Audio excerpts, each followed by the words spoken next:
First time entering a Bellator fight as a ranked fighter, too, sitting at number 6 in the heavyweight rankings. I don't know if you caught that. Yes, What did you think of your ranking? I mean, when you saw it, were you higher, lower? Where did you think you would end up? I thought I was gonna end up higher. I mean, well, lower, I guess is the number. I was thinking like 10, 9 or something like that. But I'm a worse or harder judge on myself than most people are. So I think that's all it was. I was just looking at my loss and focusing on the no contest and the negatives, come to my mind when I looked at it. And when I looked at the whole roster and looked at the rankings, I was like, okay, this makes sense to me to be at 6. So no, I was actually excited to see that I was at 6. So For sure, and I know you're not lacking confidence, but did you give you a little bit of a boost? Like, hey, I'm doing something right where all these people recognize how good I am. definitely, 100%. I mean, if I put myself, I was thinking I was saying like 8 or 9 before, like 2-3 weeks ago before the rankings came out, and then the C6. I'm like, okay, well, why they put me at 6? Let me see. Let me look at this stuff, and once I looked at it and paid more attention, it made sense for me to be there. And this is your first time kind of fighting for a promotion maybe that has these sort of rankings. So as a fighter, does it kind of, I don't know, does it kind of change like your roadmap? Does it put more thoughts into your head about matchups and stuff like that? It gives me a target. I know exactly where I'm at. I see who's in front of me, and I know who's behind me. So I know who wants to. It makes an idea of who will want to fight me and who I want to fight in the future. And you were supposed to fight Matt Mitrione, who was, I believe, number 8. So were you bummed out when that matchup fell through, when Matt got hurt or whatever went on there? No, I wasn't bummed. I mean, me and Matt are friends, so I didn't want to fight him. It was just kind of the thing that they offered to fight, and if they offer it, I accept all fights. So, I was actually excited to, that we don't have to fight now, and I wish him the best. I hope he heals up and everything is good with him. But no, I didn't want to fight him.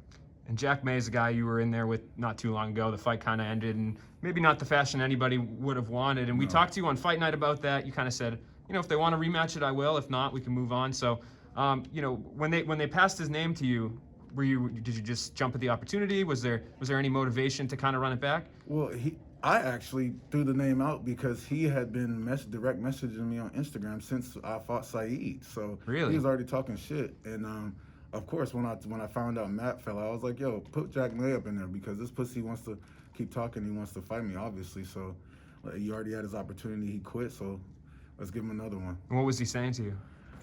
Asking me if I had learned how to throw knees, calling me a pussy, a bitch, or what, just acting stupid, just being dumb, and acting like I'm the matchmaker. I'm like, bro, you just got knocked out in bare knuckle boxing. You got your ass whipped at another organization. If I'm a company, why would we want you back? What are you bringing to the show? You're not signed. So what's the purpose of you being brought back here to fight? So other than the fact that me asking for a rematch, I don't think it was any reason for them to bring him back. Gotcha. And he was in here a little while ago, and he said that he kind of had taken exception with a comment you made about you having been hit in the groin before and continued to fight. He took that as kind of a slight, as you saying that he should have continued. So, I guess kind of what are your thoughts on that? Do you feel like that he misconstrued that comment, or? Oh, and I think he clearly understood. I mean, there's a couple of fights, I took a couple of groin shots and continued to fight because I wanted to. I didn't want to fight to end that way. That was all up to him and his decision to quit. He didn't go to the hospital. So that should tell you, the guy that fought later on that night, he got kicked twice. And he went to the hospital and actually had something happen. Jack didn't even feel like he needed to go to the hospital, so obviously there was something a little bit going on in his mind that told him, hey man, I don't want to continue. Yeah, he did claim to us that he went to the emergency room twice. No, he didn't. Okay. or he went after he went home, but why wouldn't you go the night that it happened if it was so bad, it was so severe? Yeah. Is this the first time, I mean, we've seen you fight in Bellator since your start. Is this the first time you've kind of had this sort of extracurricular activity with an opponent? Yeah, the first time ever. I thought it was really childish for him to even engage with me after the fight when we were in the cage, bro. If you had felt some type of way, you could have stood back up and we could have continued to fight. Obviously, I don't think he really wanted to continue the fight. I'm really surprised even that he made it to this fight. So I think it's just all him trying to get back in the cage to get some more money. Yeah. Do you like kind of coming in with a little bit more energy, like a reason to beat somebody up besides just getting paid for it? I would say yes. I would say I'm more motivated for this fight because now someone starts disrespecting you. You feel motivated to put them in their place, and that's really all it is. I'm not a disrespectful person. I'm not gonna message somebody and talk shit to them just because I want to fight them again, especially if I was already in the cage with them.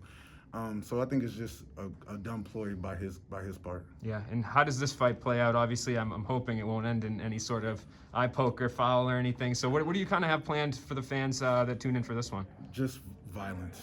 That's all I can guarantee. I don't really not try to play into the whole predicting where the game is. Just be prepared for every aspect of it. But I just know I'm bringing violence. Awesome. Tyrell, I appreciate the time, man, and good luck in the fight. Thank you.